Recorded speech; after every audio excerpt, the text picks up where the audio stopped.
Fantasy, Agent 21, the ultimate nerd rager, with the Dark Paladin, of course. Who, of course, goes and busts this pathetic nerd rage with the one thing that kills rage: logic. Despite the fact that people seem to really use it these days. Alright, this game I could rage about, even though I love it a lot, but I don't dick hop it, even though everybody thinks I dick hop. The game that stood the bonds of time and is basically about time. Chrono Trigger. This game was for the Super NES, then it got a update into PlayStation 1, and finally it got the ultimate makeover for Nintendo DS. This game stood the bonds of time, and it kept getting better over time. Now, Chrono Trigger is a game, like my friend says, a game with Doctor Who logic. Then again, it is involving time travel, multiple endings, which then becomes a staple in certain RPG franchises. Plus, even with the extra content added on in the PlayStation and the DS versions, it's still a game people play because it has a good storyline. It has the greatest storyline ever. Which, like with most RPGs, is may have changed depending on the choices you make. Yes. Even in the beginning, you can have a choice of either A, getting sent to prison because of malicious choices that you've made, or B, not, but I haven't played Chrono Trigger enough to go into to get that particular branch off. Yes. And there's also the other aspects of the game. You could choose different characters to come with you, and there's different parts in the game where you can interact with characters. The Frog Quest, for instance. After you rescue Marley from Frog, you go back up to see Marley. And you also have Frog exit the castle. Now, you could exit out the castle and let Frog leave, and Lucia says, "Froggy, I miss you." Or you can go get Marley, go up, get her, go down where Frog is at, and she says, "Eek, a frog!" And Frog will say, Your resemblance to the Queen is uncanny, which is very interesting a lot. Then there's also other things in the game that very interesting. There will be a spoiler here. Spoiler alert! Spoiler alert! If you have not played this game, and I don't know why because of how old it is, still, spoiler alert. During the mid-game, after Chrono dies, you have a choice to get. You can either have a choice to fight Megas or allow him to join the party. Now, the choice is an optional choice, because if you dare fight Megas and defeat him, Frog will turn human, but you will lose the most powerful wizard in the game who can cast the shadow magic. Or you can allow Megas to be in the party, thus nullifying the ability of Frog turning into a human, and then you have the shadow magic. It's a bit of an interesting choice. You can either it offsets itself. Either you lose the best character, best mage in the game, or you give a character some closure and help him with his own dilemma. The choice, like in most RPGs, does influence the game, but whether or not what you choose, that's all up to you. And a lot of video games with the multiple endings took a lot of things from Chrono Trigger. Thus with Star Ocean: The Second Story. There are multiple endings in that game, and we could give a thanks to Chrono Trigger. Well, it's not, multiple endings weren't the only thing that Chrono Trigger added to the video game industry. Yeah. There's also the New Game Plus, a Yes. feature that lets you carry all your equipment and levels into a new game, making bosses that you had a problem with before become a cinch now. Plus, you can, in Chrono Trigger, you can also get the earliest ending by being able to kill Lavos right off. Indeed. Then there's, for the PlayStation remake in 2001, they added anime cutscenes in it. A lot of the gamers I knew Chrono Trigger when it was in the Super Nintendo. a lot of the things when I bought this game, and it came with Final Fantasy IV and Final Fantasy Chronicles. With Chrono Trigger in this, it was a plus. You get to see awesome anime scenes, especially with Frog. That was the most... Literally a frog with a sword cutting a mountain in half. Okay, seriously, if he could do that, why didn't he just cut Lavos in half? I'm pretty sure he could do that, unless that was a one-time thing, which I call bullshit. Then there's the famous part where Chrono dies, and you see that awesome cinematic animation scene. Pretty much try and fade out, reminiscent to anybody who remembers watching DBZ as a kid. Yes. Then after this gained popularity, they came out with which I will talk about a little bit later, the horrible Chrono Cross, which we'll talk about later. Then finally, in 2008, Square Enix, publishers of most RPGs like the Final Fantasy series and Kingdom Hearts, which I'm becoming more of a fan to now. Thank you. You're welcome. Yes. Came out with a title that, like the back says, the RPG of the Ages returns in Chrono Trigger for Nintendo DS. This was one of the better versions of Chrono Trigger, I'd say. It kept the anime cutscenes, plus they added a new feature with most of the Final Fantasy games for Game Boy Advance. The extra dungeons.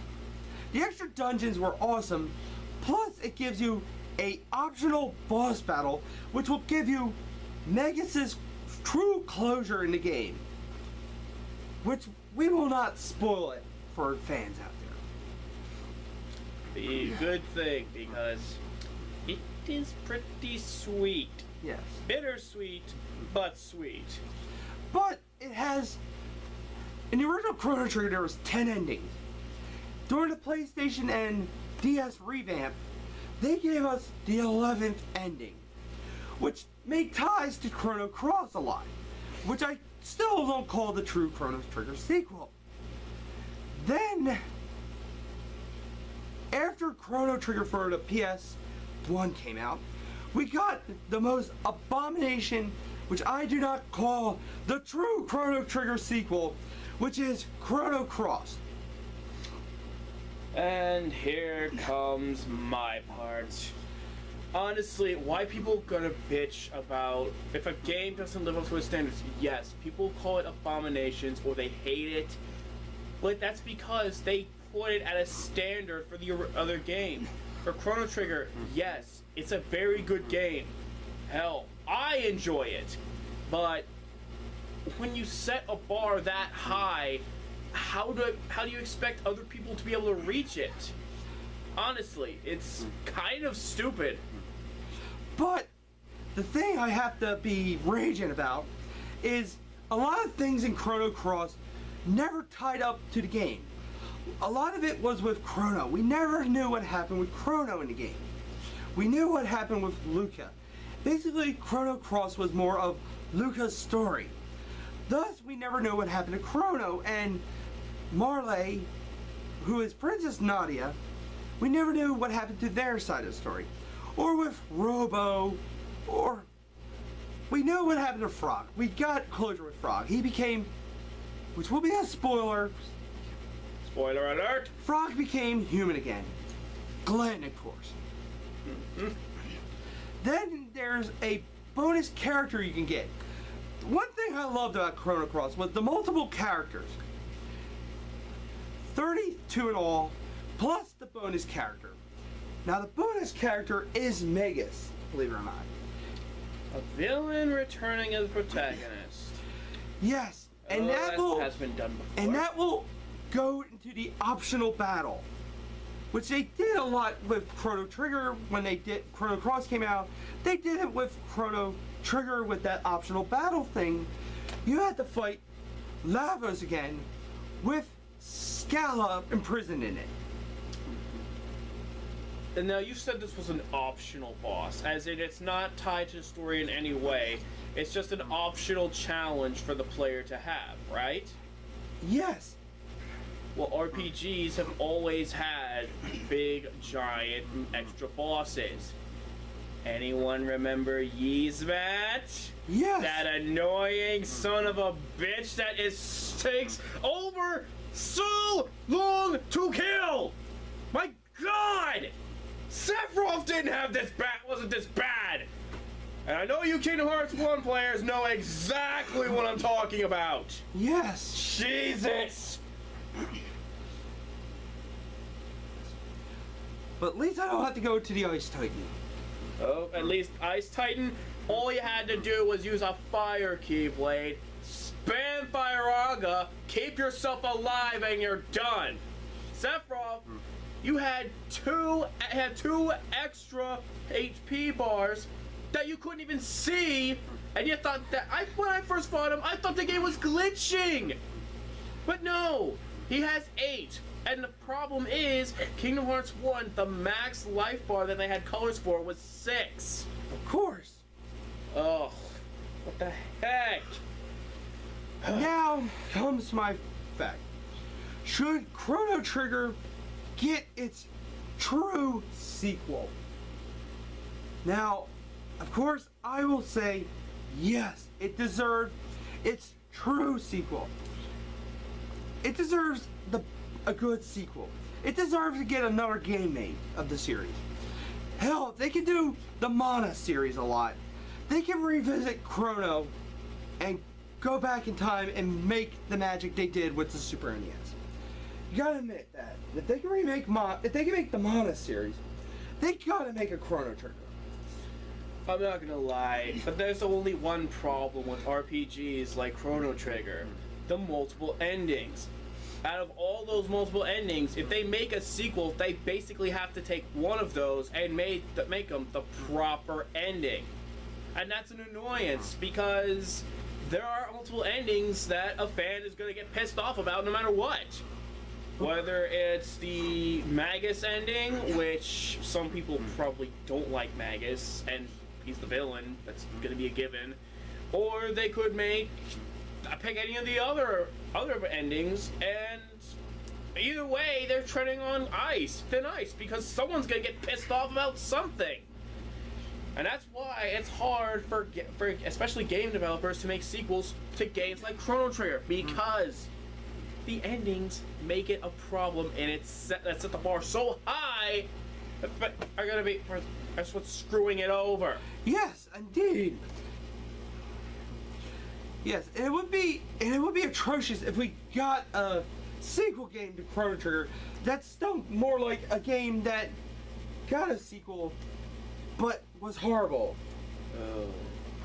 What game would that be? I gotta see what it sucked. Okay. BioShock 2 is a giant example! BioShock 2, which was a horrible piece of crap! Did you even play it? Yes. Okay, good. I mean, seriously. At least Infinite gave us an actual escort mission that didn't have an AI that would fuck you over! Thank God! Now, BioShock 2, it was bullshit! Half the time, if you wanted to protect the little sisters, if you want to rescue them, you have to literally let them get at them, protect them while they're doing it, and then rescue them. And believe me, the Atom Gathering is an annoyance in itself. Believe me, I'm pretty sure a lot of players quickly picked it the evil route when they found out that little tidbit. alright. Now, how would I rate Chrono Trigger? Now, personally, I will rate the grandness of the game compared to my enlightenment of the Shadow of the Colossus series. It is a great game. The music aspect is good. After the revamp, they got a lot of better music in the game. Especially the better opening. The gameplay is sort of... They borrowed a lot of things from Earthbound with the gameplay. Except for the auto win and the enemy behind, and they get the first turn. And the enemy in front of you, you get the first turn. You can walk up to the enemy and challenge them, or run, or just walk away from the enemy. Unless there's certain battles where you have to fight the enemy.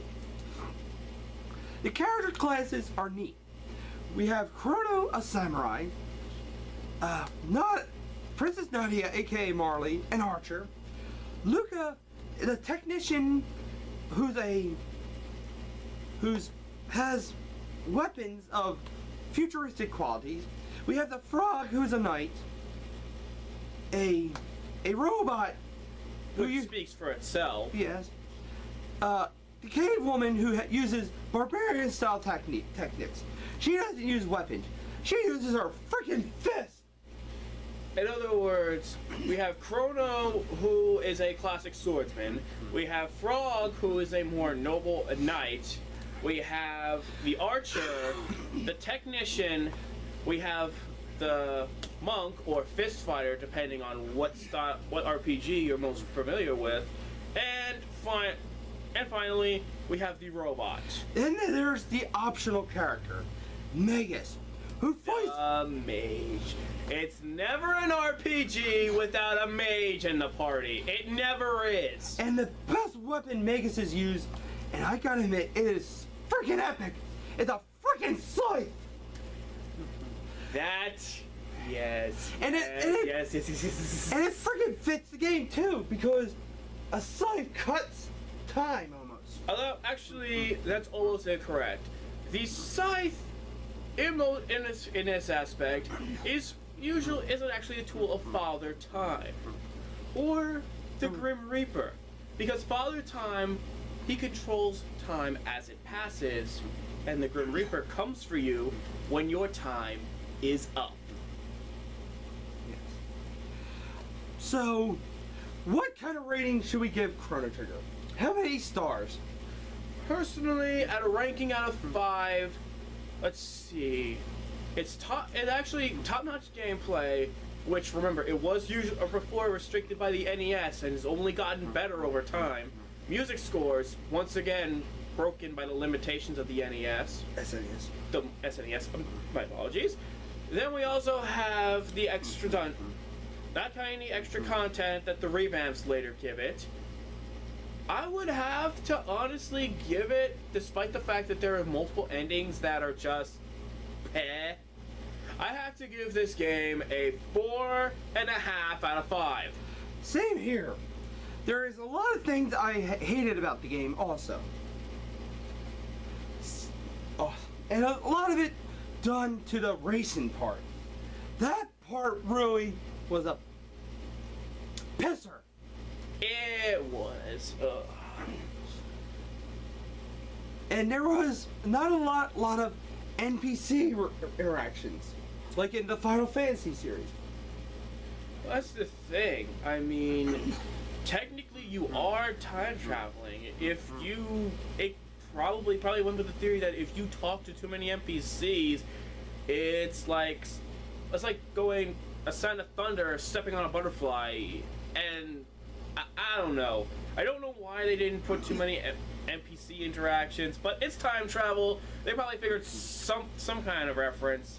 Sound of Thunder, Doctor Who, whatever you want to use. Or my favorite, Great Scott! With the whole paradox thing. Oh god, don't get me started on paradoxes. One of the one games that actually used paradoxes to death. Metal Gear Solid 3. Actually, I was gonna say Final Fantasy 13 too. Of course. Jesus, a time travel game that is almost actually use that as a way to explain away its over tangled up storyline. Honestly, 13, the original 13 had a better way of storytelling than its own sequel. So this is the Nerd Rage Agency, Agent 21, and the Dark Paladin saying, Ragers, don't be raging, or I will come a knocking.